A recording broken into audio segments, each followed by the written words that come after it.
አስተያየታ ሰላም እጅጉን የተወደዳችሁና የተከበራችሁ የአሁን ስፖርት አድማጭ ተመልካቾቻችን እንደምን ዋላችሁ። የለተሰኘው የከሰዓት ስፖርታዊ መረጃዎችን ከአሁን ስፖርት ይዘን መጥተናል። በርካታ የዝውውር መረጃዎች እየተሰሙ ይገኛሉ። ከነዚህም በተጨማሪ ስለ የክለቦቻችሁ አንዳንድ መረጃውን የምናጋራችሁ ነው የሚሆነው። ከእናንተ የሚጠበቀው ሰብስክራይብ በማድረግ የቤተሰባችን አባል እንዲሆኑ ነው የምንጋብዛችሁ። ላይክ በማድረግ ደግሞ እንድታበረታቱን እንጠይቃቸዋለን። እንዲሁ ደግሞ አዲስ ፕሮግራም ይዘን መጥተናል። በምሳ ሰዓት ፕሮግራሞቻችን ላይ እንግዲህ የትንታኔ ፕሮግራሞቻችንን ይዘን እየቀረብን ነው የሚሆነው። በዚህ ቻናል ላይ አዲስ ይህንን ነገር ማካተትም ችለናል። እናንተም እያዳመጣችሁ ኮመንት ቦክስ ላይ ሀሳብ አስተያየታችሁን ልታጋሩን ትችላላችሁ። የየጨመር ይህ ይቀነስ የምትሉትን ነገር ልታካትቱልንም ትችላላችሁ። ይህን ቻናል እንዲሁም ደግሞ ይህን ፕሮግራም ለማግኘት እንግዲህ በዚህ ከታች በተቀመጠው የኮመንት ቦክስ ላይ ሊንኩን ልታገኙ ትችላላችሁ። እዛ ላይ ፒን እናደርግላችኋለን። እዛ እየገባችሁ ሀሳብ አስተያየታችሁ እንዲሁም ደግሞ የተለያዩ የስፖርታዊ ትንታኔ መረጃዎችን የምታገኙም ይሆናል። በዚህም እንግዲህ እንድታጋሩን ነው የምንጋብዛችሁ። የኛ የቀጥታ ወደ ዛሬው ፕሮግራሞቻችን አለፍን። ከሀገር ውስጥ መረጃዎቻችን ስናልፍ ጋቶች ፓኖም በግብ አግቢነቱን ቀጥሏል። የዋሊያዎቹ የመሃል ሜዳ ተጫዋች የሆነው ጋቶች ፓኖም በኢራቅ ሊግ ተከታታይ ጨዋታዎች ላይ ግብ ማስቆጠሩ ነው የቀጠለው። ሁለቱን ጨዋታዎች ተሰልፎ እየተጫወተ የሚገኘው ጋቶች ፓኖም አራተኛ የሊግ ጎሉን ለኒው ሆርዝ ስፖርት ክለብ ማስቆጠርም ችሏል። ጋቶች ፓኖም ትላንትና ምሽት ቡድን መሪ ያደረገለትን ግብ ማስቆጠር የቻለ ሲሆን የጨዋታው ኮከብ በመባልም ተመርጦ ማሸነፍም ችሏል። ኒውሮዝ ክለብ ትላንትና ምሽት ተጋጣሚውን 4-1 በሆነ ውጤት ማሸነፍ በቻለበት አጋጣሚ ነበር አንድ ጎል ማስቆጠር የቻለው። ጋቶች ፓኖም ከትላንት የሊግ ጨዋታ አስቀድሞ በነበረ የሊግ መርሃ ግብር ቡድኑን አሸናፊ ያደረገ ግብ ሲያስቆጠር በሊጉ የሳምንቱ ምርጥ 11 ውስጥም መካተትም ችሎ ነበር። ከጨዋታው በኋላ ጋቶች ፓኖም ሀሳቡንም ሰጥቷል። ተከታታይ ጎል ማስቆጠር በመቻሌ ደስ ብሎኛል ሲል ነው የተናገረው። በኢራቅ ሊግ ለክለቡ ኒውሮዝ ስፖርት ክለብ በተከታታይ ጨዋታዎችን ጎል ያስቆጠረው ጋቶች ፓኖም በቆይታው ደስተኛ መሆኑን ነው የተገለጸው። ጋቶች ፓኖም ሁለት የሊግ ጎሎችን ጨዋታዎችን ለቡድን ብቸኛ የማሸነፊያ ግብ ተጨምሮ ጎሎችን ማስቆጠሩ እጅግ በጣም ደስተኛ እንዳደረገው ነው የገለጸው። ተከታታይ ጎል በማስቆጠሬ በግሌ ደስተኛ ነኝ፣ ደስም ብሎኛል፣ ፈጣሪንም አመሰግናለሁ ሲል ጋቶች ፓኖም ሀሳቡንም ሰጥቷል። በተከታታይ ጎል ማግባት የሚጨምረው በራስ መተማመን አለ የሚለው ጋቶች ፓኖም እንደ ተጫዋች ጎል ባስቆጠርክ ቁጥር በራስ መተማመንም ይጨምራልም ሲል ነው የተናገረው። ከኢትዮጵያ ወደ ኢራቅ ካመራ ጀምሮ አሰልጣኙ እንዲሁም ደግሞ የቡድን አባላቱ በሱ ላይ ትልቅ እምነት እንደጣሉ እንዲሁም ደግሞ ቀጥታ በቋሚነት እንዳሳለፉት ጋቶች ፓኖምም ተናግሯል። አሰልጣኝ እኔ ላይ እምነት በመጣሉ ደስ ብሎኛል። ማሳመን ደግሞ የኔ ስራ ነበር። እድሉን በአግባቡ ተጠቅሜ ከመጣው ጀምሮ እስካሁን በቋሚነት እየተጫወትኩ እገኛለሁ ሲል ጋቶች ፓኖም ተናግሯል። ስለ ቀጣይ ጨዋታ ያነሳው ተጫዋቹ በቀጣይ እግዜር ነው የሚያውቀው፣ የተሻለ ነገር ለማግኘት ፈጣሪ እንዲያሳክልኝ እመኛለሁ ሲል ነው የተናገረው። ጋቶች ፓኖም በጥር ወር ተጫዋቾች የዝውውር መስኮት ነበር ከኢትዮጵያ መድን በመልቀቅ ወደ ኢራቅ ያቀናው። የኢትዮጵያ መድን ሻምፒዮና በመሆኑ እንኳን ደስ ያላቸው ያለው ጋቶች ፓኖም በትልቁ ለቡድኑ ዋንጫ ማሸነፉ ደስ ብሎኛል ሲል ሀሳቡንም በአጠቃላይ መጠቅለልም ችሏል። ጃሬል ኳንሳህ ለጤና ምርመራ ጀርመን መድረሱ ነው የተገለጸው። የሊቨርፑሉ የተከላካይ ስፍራ ተጫዋች የሆነው ጃሬል ኳንሳህ ባየር ሊቨርኩሰንን ለማቀላቀል ዛሬ የምርመራ እንደሚያደርግም ተገልጿል። ተጫዋቹ አሁን ላይ ጀርመን መድረሱ ሲገለጽ በተጫዋቹ እንዲሁም ደግሞ የአሰልጣኝ ኤሪክ ቴን ሃግን ስብስብ ይቀላቀላል። ባየር ሊቨርኩሰን ተጫዋቹን 40 ሚሊዮን ዩሮ በሚደርስ የዝውውር ሂሳብ ለማስፈረም ከሊቨርፑል ጋር ስምምነት ላይ መድረሳቸው የሚታወስ ጉዳይ ነው። ሊቨርፑል ከአንድ ዓመት በኋላ ተጫዋቹን 70 ሚሊዮን ዩሮ በሚጠጋ ክፍያ መልሰው የመግዛት የሚያስችላቸውን አንቀጽ ማካተትም ችለዋል። ይህ ተጫዋች ገና 22 ዓመቱ እንደመሆኑ መጠን ማለት ነው። የቪክተር ዮከረስ የስፖርቲንግ ሊዝበን ቆይታን ደግሞ እንመልከት። የስፖርቲንግ ሊዝበኑ ፕሬዚዳንት ፍሬድሪኮ ቫራንዳስ ቪክተር ዮከረስ በዚህ ክረምት ክለቡን የሚለቅበትን ከፍተኛ እድል መሆኑን ገልጿል። ስፖርቲንግ ሊዝበን አሁን ላይ ተጫዋቹን በውሉ ካለው 100 ሚሊዮን ዩሮ ውል ማፍረሻ በታች በሆነ የዝውውር ሂሳብ ለመሸጥ ማሰቡን ፕሬዚዳንቱ ነው የገለጹት። ይሁን እንጂ በ60 ሚሊዮን ዩሮ እንዲሁም ደግሞ ተጨማሪ 10 ሚሊዮን ዩሮ ክለቡን እንደማይለቅ አረጋግጣለሁ ሲል ፕሬዚዳንቱም ተናግሯል። ፕሬዚዳንቱ ማንቸስተር ዩናይትድ ለማቲያስ ኩኛ ያወጣው 75 ሚሊዮን ዩሮ እንዲሁም ደግሞ ለብሪያን ምቤሞ ያቀረበውን ገንዘብ በመጥቀስ እየተጻረሩ ነው የሚገኙት። አክሎም እነዚህ ሁለት ተጫዋቾች የቪክተር ዮከረስን ያክል የገበያ ዋጋም ሆነ ብቃት የላቸውም ብዬ አስባለሁ ሲሉም ነው የተደመጡት። ቪክተር ዮከረስ የፊት መስመር አጥቂ ለማስፈረም በማፈላለግ ላይ በሚገኘው አርሰናል እየተፈለገም ይገኛል። በሌላ በኩል ተጫዋቹ የሻምፒየንስ ሊግ ቡድን መቀላቀል ቢፈልግም የማንቸስተር ዩናይትድ አሰልጣኝ ሩበን አሞሪም ሊያስፈርሙት እንደሚፈልጉ ነው እየተገለጸ የሚገኘው። ይህ ተጫዋች መዳረሻው መቼ እንደሆነ አይታወቅም። አርሰናል እንዲሁም ደግሞ ማንቸስተር ዩናይትድ ሌሎችም ክለቦች ይፈልጉታል። በአሁኑ ሰዓት ላይ እየተሰማ የሚገኘው ሊቨርፑልን ጨምሮ ተጫዋቹ ግን በአሁኑ ሰዓት ላይ በ60 ሚሊዮን ቀይሮ ልቀቁኝ እያለ ሲገኝ፣ ቫራንዳስ ግን ይህ ነገር የሚታሰብ ጉዳይ አይደለም። በገበያው ላይ የምንመለከታቸው የተለያዩ ተጫዋቾች ከሱ በታች ናቸው። በእድሜ ደረጃም እንኳን ብንመለከት 6 ወር ያክል ብቻ ነው ለውጥ ያላቸው። ነገር ግን ይህንን ነገር እናደርጋለን ብለን የምናስብ አይሆንም። በእርግጥ 100 ሚሊዮን ዩሮ እየጠየቀን አይደለም። ነገር ግን በ60 ሚሊዮን ዩሮም አይለቅም ሲሉ ነው እየገለጹ የሚገኙት። ተቃርኗቸው አሁንም እየቀጠለም ይገኛል። ሮድ ጎር ላይ አዲሱ የቫሌንሺያ ሲኢኦ በዚህ ሳምንት በቫሌንሺያ የሞስኬራን ጉዳይ የመፍትሄ እንደሚሰጠው ይጠበቃል። በአርሰናል ደግሞ በቫሌንሺያ መካከል ጥሩ ግንኙነት ሁለተኛ ጥያቄ በማቅረብ እንደሚኖር ነው የተገለጸው። የቫሌንሺያ የተጫዋቹን ኮንትራት ለማራዘም ለመጨረሻ ጊዜ ይሞክራሉ፣ ነገር ግን በጣም ዘግይተዋል ብለው ያስባሉ። አርሰናል ቫሌንሺያ የሚፈልገውን ገንዘብ ካቀረቡ ዝውውሩን እንደሚጨርሱት እንደዘገበ ነው ሳንቼዝ የሚባለው ጋዜጠኛ ይዞት መውጣት የቻለው። ሌላኛው መረጃ እንደሚያሳየው ከሆነ አርሰናል ለሞስኬራ ዝውውር 20 ሚሊዮን ዩሮ ለማቅረብ ቢዘጋጁም ወይም ደግሞ ቢበልጥ ቫሌንሺያ ከተጫዋቹ ጋር መለያየቱ አይቀርም። ተጫዋቹ በመጨረሻው የዝውውር መስኮት ላይ ስለሆነ ቫሌንሺያዎች 30 ሚሊዮን ዩሮ መጠየቅ አይችሉም። የዝውውር ላይ የበላይነት ያላቸው ደፍረው ከፍተኛ ገንዘብ ለመጠየቅ አያስቡም። ስለዚህ የመጨረሻው ክፍያ ከ20 እስከ 25 ሚሊዮን ዩሮ ይሆናል ሲል ነው ሌላኛው ጋዜጠኛ ደግሞ ይህን መረጃ ስለ ሞስኬራ ይዞት መውጣት እየቻለው። ይህ 19 ዓመት ስፔናዊ ተጫዋች ወደ አርሰናል የሚሄድ እድሉ እየሰፋ ይገኛል። አሰልጣኝ ሚኬል አርቴታ በአሁን ሰዓት ላይ እንግዲህ አርሰናሎችን በርካታ ስፔናዊ ተጫዋቾችን እየሰበሰቡ ይገኛሉ። ማርቲን ዙቢሜንዲ እንግዲህ ስፔናዊ ተጫዋች እንደሆነ ይታወቃል። ከዚህ በፊት የመጣውም ሌላኛው የአማካይ ስፍራ ተጫዋች የሆነው እንዲሁ ስፔናዊ ተጫዋች ነው። ይህም ተጫዋች እንግዲህ ከስፔን ሌላኛው የሚፈለግ ተጫዋች መሆኑ ነው እየተገለጸ የሚገኘው። በርካታ ስፔናዊ ተጫዋቾችን እየተመለከቱ የሚገኙት አሰልጣኝ ሚኬል አርቴታ ይህንንም የተከላካይ ስፍራ ተጫዋች ታዳጊ እንደመሆኑ መጠን ለበርካታ ጊዜ እጠቀማለሁ ብሎም ያስባሉ። ተጫዋቹም ለራሱ እንግዲህ ከፍተኛ ቦታ ላይ መጫወት እንደሚፈልግ ነው እየተገለጸ የሚገኘው። ማንቸስተር ዩናይትድ ከብሬንትፎርድ ጋር ለብሪያን ምቤሞ ዝውውር ከስምምነት ላይ ለመድረስ ድርድሩን ቀጥሏል። ዝርዝር ዘገባውን ስንመለከት ማንቸስተር ዩናይትድ የብሬንትፎርዱን ኮከብ ተጫዋች ብሪያን ምቤሞን ለማስፈረም ከብሬንትፎርድ ጋር ንቁ ድርድር እያደረጉም ይገኛሉ። የካሜሮኑ አጥቂ ባለፈው የፕሪሚየር ሊግ የውድድር ዘመን ባሳየው አስገራሚ የግብ አስተዋጽኦ የሩበን አሞሪም ቡድንን ለማጠናከር ተስማሚ እጩ ተደርጎም ታይቷል። ዩናይትድ ቀደም ሲል ሁለት የዝውውር ጥያቄዎችን 55 ሚሊዮን ዩሮ እንዲሁም ደግሞ 62.5 ሚሊዮን ዩሮ ተጨማሪ ጉርሻ ያላቸውን ጥያቄዎች ቢያቀርብም ብሬንትፎርድ ከ65 እስከ 70 ሚሊዮን ፓውንድ ድረስ የሚጠጉ ክፍያዎችን እንደሚፈልግም ነው የተጠቀሰው። በፋብሪዚዮ ሮማኖ መሰረት ዩናይትዶች ለሶስተኛ ጊዜ የተሻለ የዝውውር ጥያቄን ለማቅረብ እየተዘጋጀ ሲሆን በተለይ በክፍያ መዋቅር እንዲሁም ደግሞ ተጨማሪ ጉርሻዎች ላይ ስምምነት ላይ ለመድረስ እየሰራም ይገኛል። ብሪያን ምቤሞ ኦልትራፎርድን ለመቀላቀል ያለውን ግልጽ ፍላጎት ለብሬንትፎርድ እንዲሁም ደግሞ ለሌሎች ክለቦች በግልጽ ለዩናይትድ ተስፋ ከፍ እንዳደረገው ነው እየተገለጸ የሚገኘው። በተጨማሪም የዩናይትድ ተጫዋቾች ማቲያስ ኩኛ እንዲሁም ደግሞ ጆሹዋ ዚርክዚ በኢንስታግራም ላይ ለምቤሞ ዝውውር ድጋፍ እየሰጡ ሲሆን ይህም በቡድኑ ውስጥ ለመጪው ተጫዋቾች አዎንታዊ አቀባበል እንደሚኖርም ያሳያል። ዘገባውን የስቲቭ ራይሰን እንዲሁም ደግሞ ፋብሪዚዮ ሮማኖ፣ ማንቸስተር ኢቭኒንግ ኒውስ እንዲሁም ደግሞ ቤን ጃኮብስ ያጠናቀሩት መረጃ ነው። ከዛም ነው ያገኘ ነው። ፔፕ ጋርዲዮላ የየርገን ክሎፕን ትችት ተጋርተዋል። የማንቸስተር ሲቲ ዋና አሰልጣኝ ፔፕ ጋርዲዮላ የርገን ክሎፕ የዓለም ክለቦች ዋንጫ ላይ የሰነዘሩት ትችት እንደሚጋሩት ነው የገለጹት። የርገን ክሎፕ የውድድሩን የመጀመሪያ ሀሳብ በእግር ኳስ ካየናቸው ጥሩ ያልሆኑ ውሳኔዎች መካከል እየከፋው ነው ሲሉ ገልጸውትም ነበር። አሰልጣኝ ፔፕ ጋርዲዮላ በበኩላቸው በየርገን ክሎፕ ሀሳብ እስማማለሁ፣ አስተያየቱ አላስገረመኝም፣ እረዳዋለሁ ሲል ነው ሀሳባቸውንም የገለጹት። ፔፕ ጋርዲዮላ አክለውም ውድድሩ ተጫዋቾችን እንዲሁም ደግሞ ቀጣይ የውድድር ዓመታትን ሊጎዳው ይችላል በማለትም ተናግሯል። የሰማያዊዎቹ አሰልጣኝ ኤንዞ ማሬስካ በተመሳሳይ ከቀናት በፊት ውድድሩ ቀልድ ነው ሲሉ ገልጸውም ሲጀመር አሜሪካ ለእግር ኳስ ትክክለኛ ቦታ አይደለችም ብለውም ተናግረ እንደነበር የሚታወስ ጉዳይ ነው።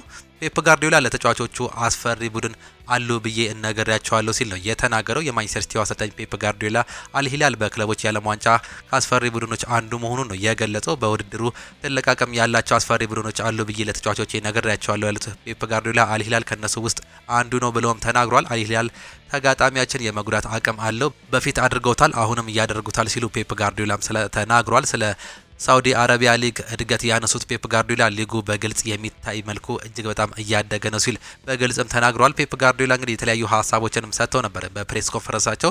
ለብዙ ዓመታት ከየርገን ክሎፕ ጋር ተፋለም ያለው የእሱ ሀሳብ ከየት እንደመጣው አውቃለሁ። በእንግሊዝ ውስጥም ብዙ ጊዜ ተቃውመናል። እንዲሁ የዩኤፋ ስብሰባዎች ላይ በተለይም ፕሪሚየር ሊግ የጨዋታ ቀኖች ስንወያይ ሀሳብ ሰጥተን ተከራክረናል። ለአሰልጣኝ እንዲሁም ደግሞ ለተጫዋቾች ተጨማሪ የእረፍት ጊዜ መስጠት አለብን ብለን ተወያይተንም ነበር። ምክንያቱም እንደዚህ ያሉ ነው ቡድን የበለጠ ጥራቱን እንዲያገኝ የሚረዳው ሲሉ ተናግሯል። የርገን ክሎፕ የሰጠው አስተያየት ብዙ አላስገረመኝም፣ እረዳዋለሁ፣ አከብረዋለሁም።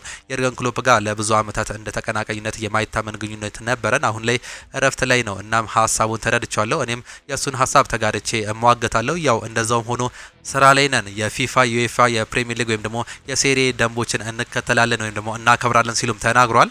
እንደ አሰልጣኝነታችን ውድድሩን እኛ አናዘጋጅም። በእርግጥ ይህ የአሰልጣኝ ተስማሚ ሁኔታ አይደለም። ለሚቀጥሉት የውድድር ዘመናት ለመዘጋጀት 2 ወራት ቢኖርም ደስ ይልሃል ብለህ ብትጠይቀኝ አዎ ነው የኔ መልስ ሲሉም ተናግሯል። ነገር ግን የሆነው ሆኗል። እናም ከዚህ በፊት ባደረግነው ነገር እዚህ መሆናችን ይገባናል። እናም በመገኘታችንን የምንችለውን ሁሉ እናደርጋለን። ምናልባትም የውድድር በህዳር ታህሳስ ወይም ደግሞ ጥር ላይ ቢሆን አደጋ ሊፈጥርብን ይችላል። ድካም ውስጥ ሆነን ይህ ውድድር ያጠፋን ነበር አላውቅም።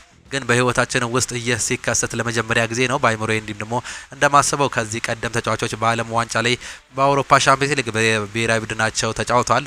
አንዳንድ ጊዜ ይህ ይከሰታል። አንዳንድ ጊዜ የአይምሮ እረፍት ያስፈልጋል። ከዛም አገግመህ ለመጪው ዓመት ራስን ታዘጋጃለህ። ሀሳቡ ይህ ነው። ነገር ግን ቀጣዩን ነገር አብረን የምንመለከት ይሆናል። ይህ ነገር ሀሳቡ ባይዋጥልኝም እዚህ ድረስ ግን መገኘት አለብኝ ሲሉም ነው የተናገሩት። ሪያል ማድሪድ በዚህ ሰዓት ካራሪዘን ቢያስፈርም በምን መልኩ በዓለም ክለቦች ዋንጫ ሪያል ማድሪድን ወክሎ መጫወት አይችልም። ምክንያቱም ቀደም ሲል በውድድሩ ላይ በቤኔፊካ ላይ ወክሎ ተጫውቶ ማሳለፉን ተከትሎ እንግዲህ የተጫዋች ወደዚህ መመለስ አይችልም። ነገር ግን የዓለም ክለቦች ዋንጫ ከተጠናቀቀ በኋላ ወደ ሪያል ማድሪድ እንደሚመለስ ነው ራሞን አልቫሬስ አገኘሁት ያለው መረጃ የሚያሳዩ። የተጫዋች ወደ ሪያል ማድሪድ የመምጣት እድሉ እጅግ በጣም በአሁኑ ሰዓት ላይ እየሰፋም ይገኛል። ስለ ሚሎስ ኪርኪዝ አንዳንድ ነገሮችን እናንሳ። መጽሐፎችን አነባለሁ። የምወደው መጽሐፍ በኮቢ ብራይተን ታዋቂው ቅርጫት ኳስ ተጫዋች የተጻፈው የምባ አእምሯዊ ጥንካሬ እንዴት 3 ጊዜ እንደሚጫወት የተሰኘውን መጽሐፍ በጣም ነው የሚወደው። እንዴት ራሱን ወደ ሌላ ደረጃ እንደሚያጠናክር ሲናገር እወደዋለሁ። ሌሊት 8 ሰዓት ይነሳል፣ ይሰነጥላል፣ እረፍት ይወስዳል፣ ከዛን ይተኛል። አሁንም ሌሊት 11 ሰዓት ይነሳል፣ ይሰለጥናል፣ እረፍት ይወስዳል፣ ከዛን ይተኛል። በድጋሚ ጠዋት 2 ሰዓት ላይ ይነሳል፣ ይሰለጥናል፣ ምሳ ይበላል፣ እረፍት ይወስዳል፣ ከዛን መልሶ ስፖርት ይሰራል። በአንድ ቀን ብቻ 6 ወይም ደግሞ 7-8 ጊዜ በተደጋጋሚ ራሱን ለማጠንከር ስፖርት ይሰራል። ለኔ በጣም አስደናቂ ነው። ለኔ የሚገባ አእምሯዊ ጥንካሬ መጽሐፍ ምርጡ መጽሐፍ ነው። ራሴን ለማሻሻል ብዙ አዳዲስ ነገሮችን እንደምሰራ ረድቶኛል። የአእምሯዊ ጥንካሬ ወደ ሌላ ደረጃ ማድረስ ከፈለጋቸው ይህንን መጽሐፍ እንድታነቡት እመክራቸዋለሁ ሲል ነው ሚሎስ ኪርኪዝ ሀሳቡንም የሰጠው። ፕሪሚየር ሊግ ውስጥ ከሚገኙ የግራ ተመላላሹ ጋር ሲነጻጸር የሚሎስ ኪርኪዝ ዋነኛ ጥንካሬዎች በግልጽ የሚታዩ ናቸው። እድል መፍጠር፣ ክሮስ ማድረግ እንዲሁም ደግሞ ኬሪ ማድረግ፣ የቦክስ እንዲሁም ደግሞ የመጨረሻ 3ኛ የደረጃ ክፍል ላይ ተሳትፎ የሚቀንሱ ናቸው። በቁጥሮች ላይ በመመስረት ኪርኪዝ ማጥቃቱን በሚገባ የሚረዳ እንዲሁም ንቁ የግራ ተመላላሽ መሆኑን እንመልከት። ምርጥ ክሎስ ችሎታዎች እንዳሉት ይታወቃል። ሚሎስ ኪርኪዝ በ2024/25 የፕሪሚየር ሊግ ሲዝን በ90 ደቂቃ 3.84 አማካይ ክሮስ ያስመዘገበ ሲሆን ይህም ፕሪሚየር ሊግ ላይ ካሉት 91% ተመላላሽ የተሻለ ነው። ኪርኪዝ በመጨረሻ 3ኛ ክፍል ላይ ክሮስ እንዲሁም ደግሞ ከትባክ በማድረግ ብዙ ስጋት የመፍጠር ችሎታም እንዳለው ነው ስታቲክሶቹ ኦፕታ ላይ የተቀመጡት። ወደፊት ኳስ ይዞ የመግፋት አቅሙን ደግሞ ስንመለከት ኳስን ወደፊት የመንቀሳቀስ እንዲሁም ደግሞ የተቃራኒ መስመሮችን የመስበር ችሎታው አስደናቂ ነው። በአማካይ በ90 ደቂቃ ውስጥ 2.11 ኬሪ ያደርጋል። ይህም በፕሪሚየር ሊግ ውስጥ የመስመር ተከላካዮች መካከል ከምርጦቹ 20% ውስጥ ያስቀምጧል። የመከላከል ችሎታው ወይም ደግሞ አንድ ለአንድ ፍልሚያው ዋን ቱ ዋን ፊልማውን ስንመለከት ደግሞ ኪርኪዝ ዋን ቱ ዋን ግጥሚያዎች ላይ የመሬት ግንኙነቶችን እንዲሁ እጎዳለሁ ብሎ ሳይፈራ ታክሎችን፣ ሪከቨሮችን፣ አስፈላጊ ብሎኮችን ማድረግም ይችላል። ይህ እጅግ በጣም አስደናቂውን ነገር ያሳየናል። በዚህ ሳለ እንግዲህ ትሬንት አሌክሳንደር አርኖልድ በዋን ቱ ዋን ፍልሚያ ላይ እንግዲህ እጅግ በጣም እየደከመ መሆኑ ይታወቃል። ነገር ግን የተጫዋች በእንደዚህ አይነት ቦታ ላይ እጅግ በጣም የተሻለ መሆኑ ነው እየተገለጸ የሚገኘው። በማጥቃትም እንዲሁም ደግሞ በመከላከል ደረጃ ቁልፍ ኳሶችን ደግሞ ስንመለከት የተቃራኒ ተከላካይን የመስበር ችሎታው አስደናቂ ነው። እናም በእግር ኳስ ላይ ያሉ ክህሎቶችን በመጨረሻው 3ኛ የሜዳ ክፍል ላይ እድል እንዲፈጥር ያስችሉታል። ከዚህም በላይ በቁልፍ ፓስ 0.47 በ90 ደቂቃ እንደሚያስመዘግብ ነው የሚያሳየው። ኪርኪዝ አሁን ላይ በጣም ወጣት ነው። ስለዚህ በዚህ ረገድ በእርግጠኝነት ሊሻሻል እንደሚችል ነው ቁጥሮቹ እያሳዩ የሚገኙት። 0.47 በአንድ ጨዋታ ማለት እጅግ በጣም የተሻለ ነው፣ በተለይም በተከላካይ ስፍራ ተጫዋች ማለት ነው። አካላዊ ብቃቱን ደግሞ ስንመለከት ኪርኪዝ በአጠቃላይ 278.5 ኪሎ ሜትር ርቀትን በመሸፈን 10ኛ ደረጃ ላይ ሲቀመጥ በአጠቃላይ 616 ጊዜ ስፕሪንቶችን በማድረግ 5ኛ ደረጃ ላይም ተቀምጧል። እንዲሁም 5 ተጫዋቾች ብቻ ከነሱ 11 ኪሎ ሜትር የበለጠ ርቀት በሩጫ ሸፍኖ ማካለልም ችሏል። በኦቨርላፒንግ ሩጫዎችንም ሲሆን 273 ጊዜ ኦቨርላፕ በማድረግ የሚስተካከለው ተጫዋች እንደሌለ ነው በእንግሊዝ ፕሪሚየር ሊግ ኦፕታ የሚያሳየው መረጃዎች የሚያሳዩት። ትንተናው ላይ የተጠቀሱትን ቁጥሮች ላይ በመመስረት ሚሎስ ኪርኪዝ ሊቨርፑልን ለማሻሻል የሚያስፈልገው ፍጹም ዘመናዊ የግራ መስመር ተከላካይ መሆንም ይችላል። እድሜው፣ ፍጥነቱ፣ ከጉዳቱ የጸዳ መሆኑ፣ ያለው ችሎታ እንዲሁም ደግሞ ከፍተኛ የአካል ብቃቱ ለሊቨርፑል በጣም ጠቃሚ ተጫዋች እንደሚሆን ሊያስችሉት እንደሚችሉ ነው ካሁኑ የሚያሳዩት ሪከርዶች እንዲሁም ደግሞ ኦፕታ ያስቀመጣቸው ቁጥሮች ለዚህ ለሊቨርፑል እጅግ በጣም በርካታ ነገሮችን ይጨምራል ተብሎ እንደሚጠበቅ ነው እየተገለጸም የሚገኘው። ሚሎስ ኪርኪዝ በአሁን ሰዓት ላይ ኦፊሻሊ የሊቨርፑል ተጫዋች መሆኑም ይታወቃል። ሲቪያ የውሰት ውሉን መጠናቀቁን ተከትሎ አልበርት ሳምቢሎ ኮንጋን ወደ አርሰናል መመለሳቸውን ይፋ አድርጓል። የተጫዋች እንግዲህ በሲቪያ የውሰት ጊዜውን ማሳለፍ ችሎ ነበር። ነገር ግን አሁን ወደ አርሰናል መመለሳቸውን ይፋ ማድረጋቸውን በትላንትናው ምሽት ፕሮግራም የተመለከትነው ጉዳይም ነበር። አርሰናል ለክሪስቲያን ሞስኬራ 15 ሚሊዮን ዩሮ ያቀረበ ጥያቄ ባለፈው አርብ በቫሌንሺያ ውድቅ መደረጉ ይታወሳል። አርሰናል አዲስ ከ20 እስከ 25 ሚሊዮን ፓውንድ የሚቀርብ ጥያቄን በቫሌንሺያ እሽታ እንደሚያስገኝላቸው ተስፋም አድርገዋል። በተጨማሪም ከተጫዋቹ ብቃቱ ደስተኛ ከመሆኑ በቦነስ እስከ 3-5 ሚሊዮን ፓውንድ ድረስ የመጨመር እቅድ እንዳላቸውም አንድ መረጃ ይዞት መውጣትም ችሏል። አርሰናል አሁን ደግሞ ስሙን ከኢንትራንክ ፍራንክፈርቱ አጥቂ ሁጎ ኤኪቲኬ ጋር በመያዝ መጀመሩ ነው እየተገለጸ የሚገኘው። የጀርመኑ ሚዲያ በስፋት እየተቀባበሉት እየዘገቡትም ይገኛል። ተጨባጭ እኔም ደግሞ ከታማኝ ምንጮች የወጣ አንዳንድ መረጃዎችን እንደተመለከት ነው ከሆነ አርሰናል አሁን ደግሞ ሌላኛውን አጥቂ ሁጎ ኤኪቲኬን እየተመለከተ ይገኛል። ፍራንክፈርት ለዚህ ተጫዋች እንግዲህ 100 ሚሊዮን ፓውንድ የውል ማፍረሻ መለጠፉ የሚታወስ ጉዳይ ነው። ይህም ለአርሰናል ይሆናል ተብሎ አይጠበቅም። በተለይም የሌሎቹን የቪክተር ዮኮሬሽን እንዲሁም ደግሞ የቤንጃሚን ሴስኮ 80 ሚሊዮን ዩሮ ያልከፈለ ክለብ በአሁኑ ሰዓት ላይ ለኢንትራንክ ፍራንክፈርት 100 ሚሊዮን ፓውንድ ይደራደራል ተብሎ አይጠበቅም። ኢንትራንክ ፍራንክፈርቶችም ይህን ያህል ገንዘብ ይወርዳሉ ተብሎ እንደማይጠበቅ ነው መረጃዎች እየሰፉ የሚገኙት። ቢልድም እንደዘገበው ከሆነ አርሰናል ሁጎ ኤኪቲኬን ለማስፈረም የሚያደርገውን ፉክክር ተቀላቅሏል ሲል በይፋ ማሳወቅም ችሏል። ቶማስ ፓርቴ ከአርሰናል ጋር ይለያያል። የሰሜን ለንደን ክለብ አርሰናል ከጋናዊው የመሃል ሜዳ ተጫዋች የሆነው ቶማስ ፓርቴ ጋር ለመለያየት መወሰናቸው ነው የተገለጸው። ቶማስ ፓርቴ ዛሬ ከአርሰናል ጋር ያለውን ኮንትራት ሲጠናቀቅ በነጻ ውል እንደሚለቅ ነው ይፋ የተደረገው። አርሰናል ለወራት የቶማስ ፓርቴን ኮንትራት ለማራዘም ቢነጋገሩም ሊሳካ ባለመቻሉ ለመለያየት መወሰናቸው ተዘግቧል። የ32 ዓመቱ የመሃል ሜዳ ተጫዋች ቶማስ ፓርቴ ከተወሰነ ጊዜ በኋላ ስለ ቀጣይ ማረፊያው እንደሚወስንም ተናግሯል። በዛሬው ዕለት ይፋ ይደረጋል ተብሎ የሚጠበቀውን ዝውውር ደግሞ እንመልከት። በጥር የዝውውር መስኮት ወደ ማንቸስተር ዩናይትድ ለመቀላቀል የተስማማው ዲያጎ ሊዮን በዛሬው ዕለት ሙሉ በሙሉ ለማጠናቀቅ ቤተሰቦችን ተሰናብቶ ወደ እንግሊዝ በረራ እንደጀመረ ነው የተገለጸው። በተጨማሪም ማንቸስተር ዩናይትድ የዲያጎ ሊዮንን ዝውውር በዛሬው ዕለት ይፋ ለማድረግ እንዳቀደ በሰፊው መረጃዎች እያወጡም ይገኛሉ። የታዳጊ በማንቸስተር ዩናይትድ በዚህ ዓመት እንግዲህ ተጠቃሎ ራሱን ያሳያል ተብሎ ይጠበቃል። ቲሞቲ ፎንሱ ሜንሳ ሀሳቡንም ይሰጣል። እኔ ምንጊዜም ቢሆን የማንቸስተር ዩናይትድ ደጋፊ ነኝ ምንጊዜም ቢሆን ሲል ነው የተናገረው። ዩናይትድን ስቀላቀል 16 ዓመቴ ነበር። ክለቡን የለቀኩት ደግሞ በ23 ዓመቴ ነው። በዚያ ክለብ ውስጥ ብዙ ጥሩ ጊዜያትን አሳልፍ ያለው በተለይም ደግሞ በመጀመሪያው የውድድር ዓመቴ ዋንጫዎችን ማሸነፍም ችዬ ነበር። ሁላችንም የማንቸስተር ዩናይትድ ታሪክ እናውቃለን። እያንዳንዳችን ማንቸስተር ዩናይትድ ምን ማለት እንደሆነ እናውቃለን ሲል ነው ሀሳቡንም የገለጸው።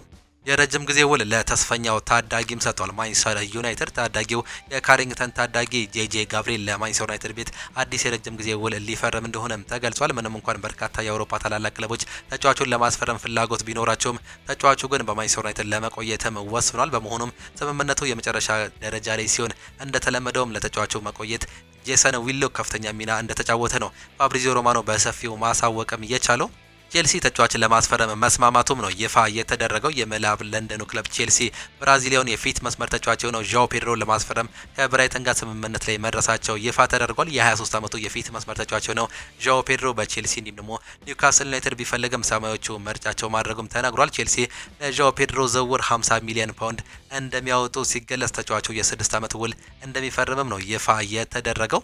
ተጫዋቹ በውድድር ዓመቱ ለብራይተን 30 ጨዋታዎችን ሲያደርግ 10 የፕሪሚየር ሊግ ግቦችን አስቆጥሮ 6 አመቻችቶ ማቀበልም የቻለ ተጫዋች ነበር። ኒውካስል ዩናይትድ ከዚህ ተጫዋች ጋር ድርድር ላይ እንደነበር ይታወቃል። በስተመጨረሻም ግን በእነዚህ 3 ቀናት ውስጥ እንግዲህ ድርድር አድርጎ ቼልሲዎች የግላቸው ማድረጋቸውን ይፋ ማድረጋቸውን በትላንትናው ምሽት ላይ ተመልክተናል። በአሁኑ ሰዓት ላይ የግላቸው ለማድረግ ሙሉ ስምምነት ላይ መድረሳቸው ነው የተገለጸው። ዣኦ ፔድሮ የሕክምና ምርመራውን ለማድረግ ከብራዚል የሚበር ሲሆን በዓለም ክለቦች ዋንጫ ቡድን ውስጥ እንደሚካተትም ይጠበቃል። ቼልሲ የፔድሮን ሁለገብነት ከግምት ውስጥ በማስገባት ለክለቦች ዓለም ዋንጫ ለማስፈረም ባለፉት 48 ሰዓታት ውስጥ ንግግሩን ያጠናከረ ሲሆን በሰኔ አጋማሽ ላይ ብቻ ፔድሮን ለማስፈረም ለመንቀሳቀስ ወስኗል ሲሉ ነበር የተገለጸው። ዣኦ ፔድሮ በሐምሌ 4 ከፓልማሬስ ጋር በሚደረገው ጨዋታ ሊሰለፍም እንደሚችል ቶክ ስፖርት እንዲሁም ደግሞ ቤን ጃኮብስ ይዘውት የወጡት መረጃም ያሳያል። ዣኦ ፔድሮ ለብራይተን 7 ጨዋታዎችን እያደረገ ሲሆን 30 ግቦች እንዲሁም ደግሞ 10 አሲስቶችን ማስመዝገብም ችሏል። በእንግሊዝ ፕሪሚየር ሊግ 40 ጎል እንዲሁም ደግሞ አሲስት በማስመዝገብ በእንግሊዝ ራሱን ያስመሰከረ ተጫዋች መሆኑ ምናልባትም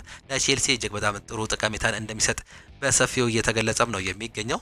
ሊቨርፑል በማርክ ጉይ ላይ ያላቸው ፍላጎት የሚበረታው ክሪስታል ፓላስ የሚጠይቁትን ገንዘብ ከቀነሱ ብቻ ነው። ሊቨርፑል ከ45 እስከ 50 ሚሊዮን ፓውንድ የመክፈል አቅም የላቸውም። የገንዘቡ መጠን ከዛ በታች መሆን አለበት። ሊቨርፑል ማርክ ጉሂ ትክክለኛ ተጫዋች እንደሆነ ለመለየት ነገሩን እያጤኑበት እንደሆነ ነው እየተገለጸ የሚገኘው። ክሪስታል ፓላስ ጉሂን ለመሸጥ በራሳቸው ከፍተ ነው። ማርክ ጉሂ በክሪስታል ፓላስ ቤት ኮንትራት የመፈረም ፍላጎት የለውም። በዛውም ልክ ደግሞ በዓለም ዋንጫ ላይ ቋሚ የመሆን ሀሳብ ስላለው ምናልባት ሊቨርፑል መሄድ ከፈለገ የመጨረሻው አማራጭ ሊሆንም ይችላል። ሊቨርፑል ማርክ ጉሂን ብቻ ሳይሆን ሌሎች ተከላካዮችን እየተመለከቱም ይገኛሉ። ስፖርቲንግ ዳይሬክተር ሪቻርድ ሂውዝ በዋናኛነት ከ18 እስከ 22 ዓመት እድሜ ገደማ ያሉ ተጫዋቾች ነው ትኩረት እያደረገ የሚገኘው። ጉሂን ለማምጣት ከተቸገሩ በኳንሳ እድሜ ላይ ያለ ወይም ደግሞ እድሜው ከዛ በታች የሆነ ተጫዋች ለማምጣት ፊታቸውን ሊያዞሩም ይችላሉ። ሊቨርፑሎች በዚህ ረገድ ጆሬል ሃቶ አድናቂ መሆናቸው ነው ቤን ጃኮብስ በሰፊው እየገለጸም የሚገኘው። ምናልባት ጆሬል ሃቶ የግላቸው ለማድረግ ከአሁኑም እንቅስቃሴ ሊጀምሩበት የሚችሉበትም ሰፊ እድል እንዳለ በማመላከት ላይ የሚገኘው አንዳንድ መረጃዎችንም ተመልክተናል። እጅጉን የተወደዳችሁና የተከበራችሁ የአሁን ስፖርት አድማጭ ተመልካቾቻችን ለዛሬ የነበረን ስፖርታዊ መረጃዎቻችን ይህንን ይመስሉ ነበር። ፕሮግራሞቻችንን እንዴት አያችኋቸው? ሀሳብ አስተያየታችሁን ኮሜንት ቦክስ ላይ ልታጋሩን ትችላላችሁ። የዛሬ የምሽት የአሁን ስፖርት ፕሮግራሞቻችን ይህንን ነው የሚመስሉት። የትንታኔ ፕሮግራሞችን መጀመራችንን ነግረናቸዋል። በምሳሳት ፕሮግራሞቻችን እሱን የምናቀርብላችሁ ነው የሚሆነው። በተለይም እንግዲህ የሚፈርሙ ተጫዋቾች እንዲሁም ደግሞ ዝውውር ላይ ያሉ መረጃዎችን በሰፊው የምናካትትበትን የትንታኔ የአሁን ስፖርት የትንታኔ ፕሮግራሞቻችንን በምሳሳት ፕሮግራሞቻችን የምንለቅ ነው የሚሆነው። እሱንም እንድታዳምጡ እንጋብዛችኋለን። እኛ ግን የዛሬውን ፕሮግራም በዚሁ ጨረስን። በነገው የጠዋት ፕሮግራሞቻችን እስከምንገናኝ ድረስ ቻው ቻው። መልካም ጊዜ፣ መልካም ምሽት ይሆንላችሁ።